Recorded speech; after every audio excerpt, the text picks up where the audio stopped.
Okay, we are going live. This is the ninth episode of Bookworm. In case you haven't seen anything and this is your first time tuning into Bookworm, then this is a series where Shreemayee and I talk about books, as the name suggests. Every episode, we bring in one book or one genre of book or one author, and then we just share our opinion about it. And whoever has joined live, we take your opinion and your inputs. This particular stream is a member only stream, which we do once every month, where this is exclusively for members right now, but it will be made public soon. That's number one. Couple of quick announcements I want to make before we start the stream today. We are bringing in the quiz show season 3, starting in Mumbai on 21st and 22nd September, I think, um, which is third weekend of September, basically. And this is for the first time ever that we are doing themed quizzes. So, unlike general quizzes, which we've done always, there will be two general quizzes, one sports quiz, one business quiz, BizTech, one India quiz, and one movies quiz. So, very, very, very excited to bring that. We might also come to Bangalore in October and maybe Delhi NCR in November. Talking of Bangalore, quick announcement. I am coming to Bangalore for stand up, and I'm taping it for YouTube, and that should be in the fourth weekend of September, which is 28, 29 September. I think tickets might be out by the time you watch this video. So please go to Book My Show. Come, unlike quiz, there is nothing serious or enlightening or intellectual about stand-up, which I do. It's just fun. We'll talk about MBA and we'll talk about engineering, we'll talk about school, we'll talk about corporate life, bunch of things. Cool. With that out of the way, let me call the permanent guest of Bookworm. Give it up for Shreemayee Das. Hello. Hi Shreemayee, welcome to Bookworm. Thank you for having me. I want to quickly go to the chat before we Yeah. start. Yes, Sanveer is here. Hello, Sanveer. Sanveer says Hi. these are going to be two interesting perspectives. I'm sure won't be able to tune in live, unfortunately, but will listen on my morning jog. Nice, Sanveer. I hope you're listening to these words on on your morning jog. Nikun says here for it. Yeah, already booked the weekend pass for Mumbai. Thank you, Nikun. Thank you so much. Very excited to see you soon. Okay, Shimai, what are we doing today? Okay, so I'm going to talk about one of my favorite books of all time. And I Hmm. think you're talking about one of your favorite books of all time. Yes. So it's Yes. very exciting.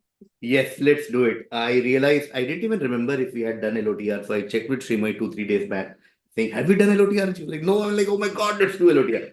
Okay, I'm starting this episode with LOTR. And Wow. yeah, and yeah, yes. Okay. Wow.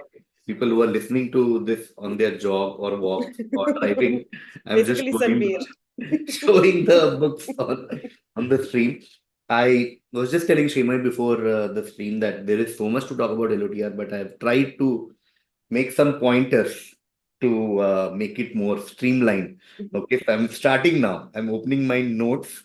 Okay, Lord of the Rings. I just like every episode, I'll try not to get into the story, etc. In case there are people who don't know about it, etc. But I just want to tell you why you should read Lord of the Rings. My personal this thing is I was in school when the movies came out, I think. And again, just like most pop culture, it just bypassed me. Okay. Like Harry Potter, it just came. I heard about the movies, never saw. Later, I saw and I like my mind was blown. So LOTR movies is a separate topic altogether. But I was like, man, what is this? Till date, I can watch LOTR anytime.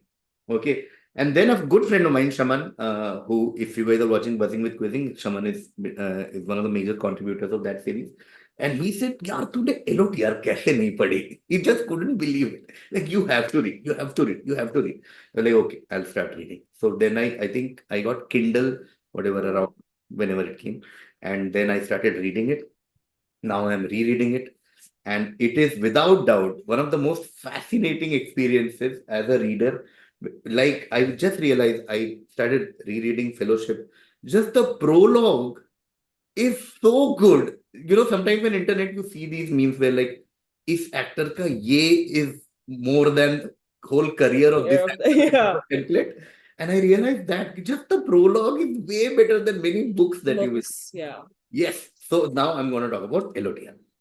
Why do I love LOTR? I've made like 4 or 5 points quickly. Okay, why I love is first point which I wrote was just epic storytelling. Okay, like I can't imagine a better literary work in the genre of epic storytelling.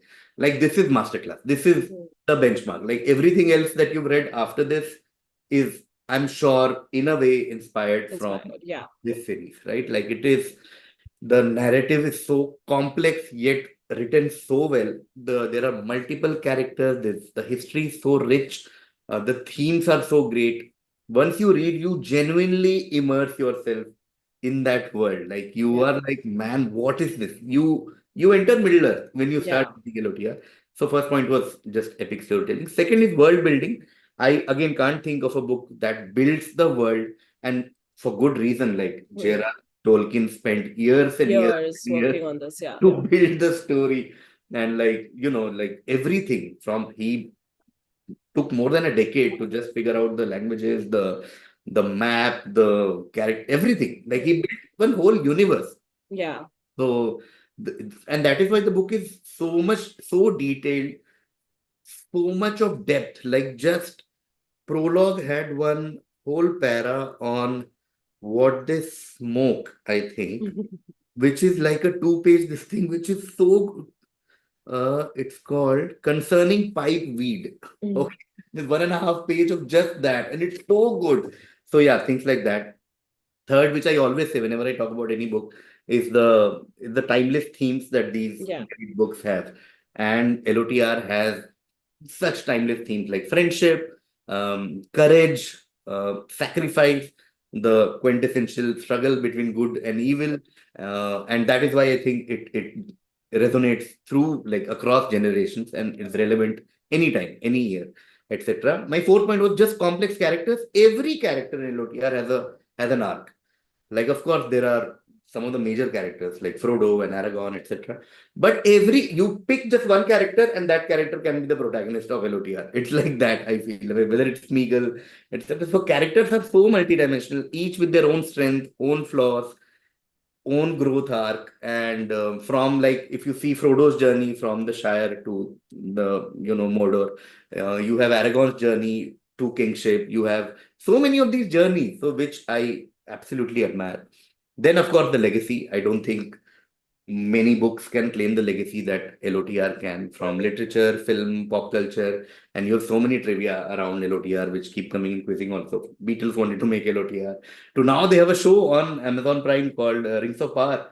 Season 2 has come out. I just wanted to give a shout out to that as well. Season 2 is here on Prime Video. Then, of course, the language, just the linguistic beauty. Um, I think a big reason for that is that Tolkien himself was a like a what's the word, philologist or something, right? That is the technical word, which is like he was a Mm. master of languages, Yeah. a professor of languages. So his love of languages shines in this book with just for two ways. One is the languages he has created, Yeah. now in the languages in which the elves talk, for Mm. example, Elvish, and just in English, the lyrical quality, like they say, is insane. And quickly, yeah, I had one more point, which was just generally when I was talking about characters, I was also thinking of when I said complex, and we talk about moral complexity of characters, and you see that there are times when you feel like, oh, Frodo, great, and sometimes you're like, Frodo, kya kar raha hai yaar? And then there is Smeagol, for example. What a wonderful complex character he is. So there's no like very clear cut hero villain, which Mm. is always amazing when Yeah. you watch things like this. You see how power can. One theme is, of course, how power influences you or corrupts you, right? Whether it is through Boromir, his desire for the ring, whether it's Smeagol, like I said, even Frodo at times. And ring, I think, is a metaphor for power in some sense, where you're like power chahiye. And then the power of hope, the power of responsibility, all of these, it comes very, very nicely. And last, of course, which I always say about anything, is it's just fun read. Yeah. Like I was having a recent discussion about movies with a friend, and I was like, man, कुछ भी हो movie में, ऐसा message हो, metaphor हो, Hmm. great frames and all that, but movie should be fun to watch. Fun. Yeah, that's the Yeah, first criteria. yeah, and that is why I think books, maybe Yeah, that should be a fun read, and I think LOTR is a fun read. It genuinely offers you an escape into a different world, and you get into their adventure and gives you goosebumps, etc., etc., etc. So yeah, I love LOTR. That was my opening statement, Sriman. very nice. Exciting. Of course, I've also read the books, and I think I've seen the first movie or something, but I've not seen all of them. Yeah, yeah. But I also had like a box set that was gifted to Hmm, us, and then I hmm, slowly read all of them. hmm, I think I was very young then, though. hmm, So I hmm. had already read like Harry Potter and all when Ah, I started reading LOTR. It was interesting to see the comparison. And I mean, hmm, not comparison because there is no comparison. LOTR is obviously at like a much better and more epic level. hmm, hmm, But you can see like where Harry Potter sort of draws inspiration from it, and every other fantasy fiction sort of draws inspiration from it. I also love world building, and I love how like I love any series, books, shows, etc., where they spend a lot of time building a world. hmm, Because hmm, I think like just that investment, like I really appreciate that someone has taken the time and effort and energy hmm, to build this world for everybody. I think that's really admirable. I really like it. Even other stuff like Game of Thrones, like that universe. hmm, Like I don't know if you read the books, but hmm, when I read the books, it's obviously much hmm, slower than the hmm, show. And you're just like, but I appreciate the fact that he has taken so many years hmm, to hmm, build this world and the laws of that world and whatever. So that is very interesting. But hmm. tell me, have you read, for someone who's never read LOTR, okay? And I feel like now people who haven't read LOTR, especially our age, are probably never going to read it. I Yeah, think that thing. yeah. But do you think, did you read The Hobbit before these books? And do you feel it's important to read The Hobbit before reading Fellowship? So till date, I haven't read The Hobbit properly, and I think it's completely fine to read this. Just like it's completely fine to watch the movies Yeah. and never watch The Hobbit. That's completely fine. Nothing will happen in your life. So I think yeah, you can start afresh. You can read it without, because there is enough context to tell you what hobbits are. If you are done with this and you feel very curious as to what Hmm. Bilbo Baggins did back in the day, maybe then you can read. But I think it's good enough to just read this trilogy. It was Nice. never supposed to be a trilogy. Like it was supposed Hmm. to be just one big book, and then it became like a 500,000 word. Epic. And there was a paper shortage in UK for one theory, and that's why he had to release in 2, 3 volumes. That's Oh, crazy. I going. have one more question though, Yes, yes, sorry, sorry, which sorry. is, I mean, more of a generic kind, but taking off from here. That we were talking about world building, and he spent so many years creating uh, this world. And of course, like you and I have not created such worlds or written a book. But what do you think would be more difficult? Do you think it's more difficult to create a world and write a book, or do you think it's more difficult to base things on historical facts and then just be like, everything I say has to be true and accurate to this world that everybody already knows? Man, you won't believe I have spent a lot of time thinking about this question. I'll give you guys some context, and Srimay already has a lot of context, but I'll tell the audience that, and it will sound so pretentious and presumptuous for me to say this, but I'll anyway say it out loud, is that in my professional life, my references are never like a comic. I never look up to comics or like, my God, what a special this guy has done. Hmm. I need to do. Similarly, on YouTube or anything we do, I never look at like, oh, what are the great channels doing? My references are always, and Shivai knows this because I keep quoting, think, what is Apple doing? Or what is Coke doing? And Tolkien is one of those people in my Hmm. mind. And I always thinking, what would Tolkien do? How did he do? Like, I legit compare quizzing with LOTR someday. I was walking in Chennai one day listening to a podcast about Tolkien. And I think this was the day we had IIT Chennai quiz. Hmm. And I was walking and I thought, man, people think like quizzing just lockdown happened and they started one stream and something like that. But I've been quizzing for, I think before the first quizzing thing we did, I would have quizzed for 20, 25 years at least. Right? So 95, 96 would have been my first quiz. Yeah. Thinking like all of that has gone into what people are watching now. So that's why I see what a bad. So it'll look so like I go compare. But in my mind, these are the references. So when I think of books, now I'm coming to this. When I think of writing a book myself, for example, I often think like, should I spend 10 years Yeah. Creating a building a world. world and then writing a book? And now back to your question. I think the problem with today's time genuinely is just people don't have time and people expect Hmm. very, come on, bring it on. And I personally try to fight that thing. Like, for example, so many people message me saying, "Hi, why can't you release the whole Mahabharata together so people can Hmm. listen? Hmm. Or why does world history have to come?" Like, because I want to give it that much time. If every episode has to be like, oh, aise hua, fir aise hua. Hmm. And this our Mahabharata series on YouTube will take 2 years to complete Right. to end. So I think, again, back to your question, I think ideally if somebody could create a world and then do that, but given today's ecosystem, I think it's very difficult to create a world and do that in the era that we live. Right. And the internet, this thing where people are like, bhai, book Huh. chahiye, come on. Like, kya ho raha hai, yaar? It's been 6 months, your first draft hasn't come. People have moved on, this topic is already irrelevant. Things like Yeah, that. Yeah, yeah, yeah. that's true. That's Nice. true. Yeah, yeah, yeah.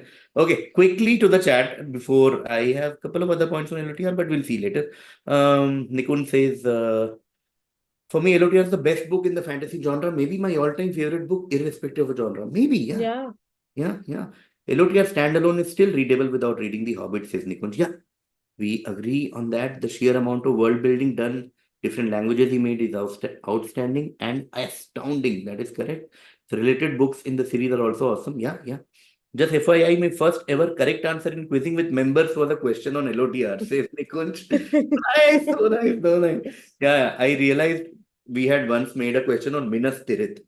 And I just realized, Hmm. man, we can't be so niche when it comes to LOTR and all that. Internal dialogue between Smeagol and Gollum is something else. Yeah, Smeagol slash Gollum has to be one of my favorite characters from I was LOTR. gonna ask actually, like favorite character. I'll tell you, my favorite character keeps changing, just like many things. I admire, I have a special affection, and I think some psychologists will be able to tell it better. Maybe it's because of my own love for my grandfather that I Hmm. always love these grandfatherly figures in every thing. Like Master Yoda is my favorite. So in that sense, Gandalf is my favorite. Like I keep thinking of what he said and what Hmm. quotes he has said, and as you know, but Samwise is one of my like more mainstream. I feel like I am like him. Like I feel very connected to Samwise कि यार वो दोस्ती के लिए कुछ भी कर देगा, वो रहेगा साथ में, भाई ने बोला है कि अभी ये करना है तो then Samwise is there with no, like he has no reason to be there with Frodo till the end, and Right. despite whatever Frodo does, he's there. So I think I'm like that. And like in terms of an academic, this thing Smeagol has to be like, man, what an arc! It's just Yeah. insane. Oh, Nice. And uh, favorite book out of the three? oh, I will definitely say Fellowship of the Ring, without doubt, because Mine too. yeah, I mean it's just like this gets you going. Everything else, Yeah. like obviously, it takes you to the next step. But Fellowship, oh, ho, ho, ho, just so good. Give you goosebumps. Oh, I have a few more points, but I'll maybe come to that later because I wanna also quickly hear about Shadowline. Because I before you even start, because it is literally my favorite genre of books. Hmm. Shadowline. It is my favorite genre. If you have to ask me, like yeah, Indian history, Indian real life history intertwined with fiction is my. Yeah. Over to you, Shreemayee. Okay. So Shadowlands is one of my favorite books, and I read it for the first time when I was in school. I read it multiple times then, and then I studied it in college. And ever since then, I have read it every year without fail. Like as a rule, I make sure I read it every year. I have one second. I have 4 copies of Hmm, this book. This hmm, is the one that I had in college, which is why it's all torn and there are notes written on it. hmm, And then I have some random editions. This is some edition of some critical essays on shadow lines. And this is some 35 years of Shadow Lines edition. So I hmm, just buy them whenever I see any new edition. hmm, hmm, hmm, I think when I first read it, so for actually, I'll start off with giving some introduction as to what Shadow hmm, Lines hmm, is, because unlike LOTR, it's not that popular, and I'm guessing a lot of people have not read the book. hmm, So it's set in the 60s and 70s in Calcutta, in Delhi, and a part of it also in Bangladesh. hmm, And it sort of has this narrator who is very interested in history and travel. And it talks about his journey and sort of traces the journey of people who have overcome historical events like partition and how that affected people's lives in Bengal and in Bangladesh, or then East Pakistan, or by the end of the book it would have become Bangladesh only. So that is basically the broad idea of the novel. And when I first read it, I think what I really enjoyed was the description of Calcutta, because the narrator was growing up in Calcutta, so it's Calcutta of the 60s. He lives very close to where I lived, where I was born in South Calcutta. But the descriptions of the roads and the houses and everything are so different from the Calcutta that I saw, because he was all like, oh, the roads are all quiet and empty and there you can hardly see any cars, and just like, okay, not anymore. Yeah. You can see cars. So I think that was my first love for the book, because it described a Calcutta that I was somehow very nostalgic about, even though I had never lived in that Calcutta.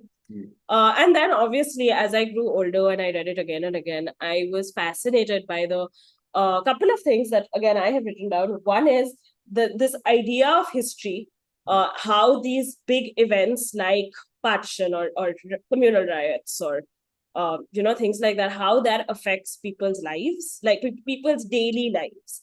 And how the macro affects the micro in a way and things like that. So that I always found fascinating. The idea of borders, Bengal having gone through two partitions, and how that affected people's lives, with some family left in certain different parts, which is not even your country anymore. So what is your idea of home then? And what do you consider home? What is this whole idea of home that we think about? Do you consider it like something comfortable, safe, etc.? And then what does it take when you have to move? And I think that again struck a chord with me, because we studied shadow lines in first year of college, where I had also moved from home for the first time. Obviously, I had not been forced to move, but I had moved and I was very homesick. So in a way, it was also sort of coming to terms with this whole idea of home, what we understand and accept it as, which really struck with me. This whole idea of borders, what are borders? What do we think are borders? Are they physical borders? Are they imaginary borders? I think people in the subcontinent are constantly thinking about these things. We don't have an option, because so many of our families have had to move because of, obviously because of partition, but many events after that as well. And then sometimes you go and you see borders like the India-Bangladesh border or the India-Pakistan border. Like I'm sure you've been to the Wagah border, and I've also been to the Wagah border. And you sort of go there and you see the ceremony that happens every evening, and you're just like, it's right there, and you sort of recalibrate everything you know about borders, nationalism, etc. So this book made me think of all of those things. It raises very important questions about all of these things. And it raises interesting questions about memory, because so many of these things happen to the narrator as a child. And then he's looking back at some of these events as an adult, and it's like little tricks that memory plays on you, that you don't associate certain things with certain days. Or there is a whole sequence where he's talking about a riot that he's seen in Calcutta, but all he remembers, he doesn't remember the date, he doesn't remember the year, etc. But he's like, I know there was a test match that started on that day, and this cricketer made his debut. So you go back and you research and you're like, it must have happened in that year then. So it's just fascinating how he goes about it. So yeah, all of these things. It was written also in the 1980s, which late 1980s, Shadow Lines came out. It was Amitav Ghosh's second book. And this whole 80s was a very fascinating time for Indian writing in English, because a lot of these writers like Rushdie and Ghosh and Vikram Seth, they were all writing at this time. They were all sort of starting out. Midnight Children obviously influenced Shadow Lines a lot, as did a lot of writing of the 1900s, and where they talk about this whole idea of history, division due to war and things like that. So a lot of those things that people were writing about even during the world wars sort of come out in this book. So that way it's very interesting. And I've been thinking about this a lot because of everything that has been happening recently in Bengal, Bangladesh, all of these things. And it's the book also draws a lot of comparisons between areas of the subcontinent and how things are sort of similar, different, etc. So it's very interesting to see how the book deals with a lot of these questions. Man, I had some questions to ask you like before we started, and you've covered all of those things. Like I really want to talk about like how memory plays a part in this, and you did that. Then I want to talk about borders and boundaries, Yeah. etc. And then you've covered that. So I'll ask my first question. There are different. Do you have? I'm asking the same question that you asked. Is there a particular character in the book that sort of resonated with you the most, or like whose perspective was like most relatable type, and why? Yeah, so the interesting part about the Shadow Lines is that the narrator of the novel, who's also like one of the main characters of the novel, is unnamed. So we never know his name, but we do, and it seems like he's also an unreliable narrator Hmm. because so much of it is he's relying on his memory, and we know that that is not reliable and things like that. And obviously he's biased towards certain people and certain things, so it's not like an omniscient narrator. He is present in those events, but I really like that narrator. Hmm. And I feel like the whole like wide-eyed curiosity of looking at the world as a child. Also, Hmm. he's someone who's very like lived in Calcutta all his life, never really traveled. All the places that he knows of are places that he's seen in atlases and books. Hmm. Hmm. And every time he meets someone who's been to like Cairo or London or something, he's so excited to know about them. And he's just like he has a cousin or someone who lives in London, and he has heard so many stories that he can, when he visits London 20 years later, he knows everything. He can Yeah. find the house that they lived just because he remembers the stories so well. Yeah. And I was just like, that is who I am as a Yeah. person. Yeah. Yeah. So that I find really fascinating. Oh man, I so relate with this because with the things that you grow up with. For example, like I had never been to New York in my Yeah. life, but you've seen so many movies and Hmm. films and everything that you saw. So when I went there, I felt like, of course, I know this. यार, come on. अरे Brooklyn के लिए उधर से जाना है क्या बात कर रहे हैं? Man. Okay, the other thing I want to ask you was about non-linear structure of the Hmm. book. Okay, because that till date I find it difficult sometimes when I watch a film or a book which moves Yeah. through timelines. In movies, sometimes they use some tropes to make Go you back and understand. forth. Yeah. Like they use black and white for this and this, Hmm. or there are actors with makeup. You see mustache, एक बार नहीं है, एक बार है. But book में it's more difficult to Yeah. make the readers Yeah. understand. Did you face any challenge because you read it way back? Did you face No, कि यार I don't क्या चल think रहा है? so. Was it I okay? think Shadow Lines I always really enjoyed. हाँ. I always really liked it. I don't think I understood, like, I didn't get the depth of it. But the Hmm. narrative and all didn't really bother me. And because I think it's very clear, some of it is happening when the narrator is a child, some of it is Hmm. stories that he's heard of like people Hmm. living in London just before the Second World War. So Hmm. he actually, there's this beautiful passage also that I really like where he talks about how there are certain things in history that you just don't know. Like you cannot imagine these things. Hmm. And he describes like this whole scene of someone who lives in London just before the Second World War is announced. And Hmm. then he says that what really bothers this particular character who's there is that however much you try, you cannot really imagine what it was like to Yeah. be young and intelligent and living in London or Berlin in the summer of 1939, knowing what was about to come. Yeah. So that, I Hmm. mean, it's very clear. I think the narratives are very clear, like Okay. as he moves. Yeah, yeah. I asked because I remember having some difficulty when I first read it. Just the jump from here and there. Yeah. Okay. One more thing I had noted, which yeah, this one is done. Nationalism, idea of nationalism. I think you covered that already. Uh, yeah, I wanted the Rushdie comparison also, which you touched upon, Yeah. which is like timeline wise also. Okay, there's one thing which I want to end my this thing was the ending. Like, do you think, how do I put it? Like, there are sometimes when you get closure Hmm. with the book, and sometimes you feel like there is kuch reh gaya. Like in English, we said some lingering Hmm. thoughts, and you're like feeling little. Do you have any thoughts on how the book ends? No, I think I've read it so many times. Yeah, I've figured it out. I feel like I know. I've made up my mind about what happens. I think they're pretty like yeah, it's pretty obvious what happens, and I've no, I don't see any flaws with the book. Actually, I really really love this book. But I do want to say something which I've also written down, which is yeah. that for a lot of people who've not read Amitabh Ghosh, Huh, huh. I don't know if Shadow Lines is the best place to start. So Okay. I will just go out of my way and give some recommendations. Like if you want to read Amitav Ghosh, maybe don't start with Shadowlines because it can get a little like, the narrative is non-linear.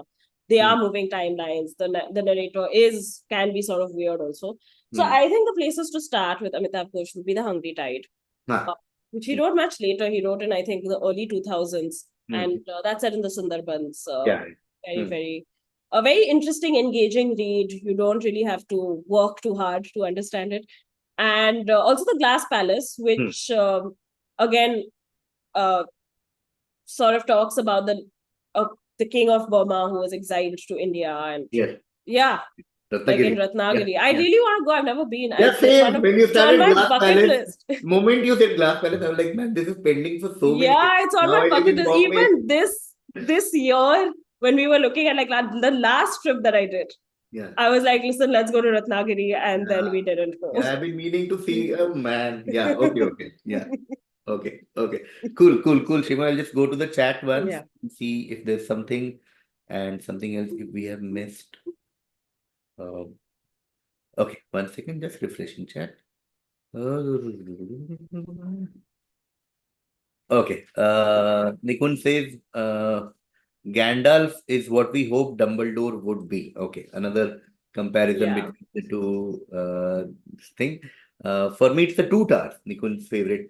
I think in terms of movies, Two Towers, I have a lot to say because it doesn't get the praise it deserves. I think Two Towers is a great movie. A book was also nice. Um, will add it to my reading list. Nikun says Shadowlines. Okay, cool. Okay, how do we end this? Do You we? wanted to add some points about Yes, Lord of the Rings, right? but what I'll do is I'll just in my section of what book am I reading, I'll just talk about this so I can those pointers there. So Shiva, do you want to go first as to what book are you reading this week? I just finished reading this book called The Wedding People, which is just some random book that I picked up, but I really enjoyed. It's doing the round. Everyone on Bookstagram is really talking about it. Hmm. It's about this girl who is very depressed. She goes away for like a weekend getaway, Hmm. and she goes to a hotel which is all booked up by a wedding party. So she's the only person who's not a part of the party, and they've sort of booked her in by mistake. The whole hotel was supposed to be for the wedding only. And Hmm. then how she sort of joins that gang and what happens. Nice. Which is, I mean, it's Fun. really nothing, but it's just like a fun, Yeah. like one-time read, which I Yeah. enjoyed. Fun. You posted a story about this one. Yeah, Yeah, yeah. yeah. Okay. I want to talk about Fellowship of the Ring, which I'm rereading because there's some points I want to use, but my OCD is not allowing me to use it. Alag se, so I put it here. So no, just two, three themes, broader themes apart from the writing of the book is what I wanted to touch upon. The one thing I really like about Lord of the Rings is the theme of the power of individual, simple, ordinary people. Okay, because every time you look at world events, you look at revolution, you look at what's happening in the world, and your thoughts take you here, there, what you can do, etc., etc. नहीं हम में तो कुछ है ही नहीं. We are just like Hmm. lay people, etc., etc. I think this book really inspires me there because the way it sets up the hobbits as the most ordinary, quote unquote, people of the whole universe.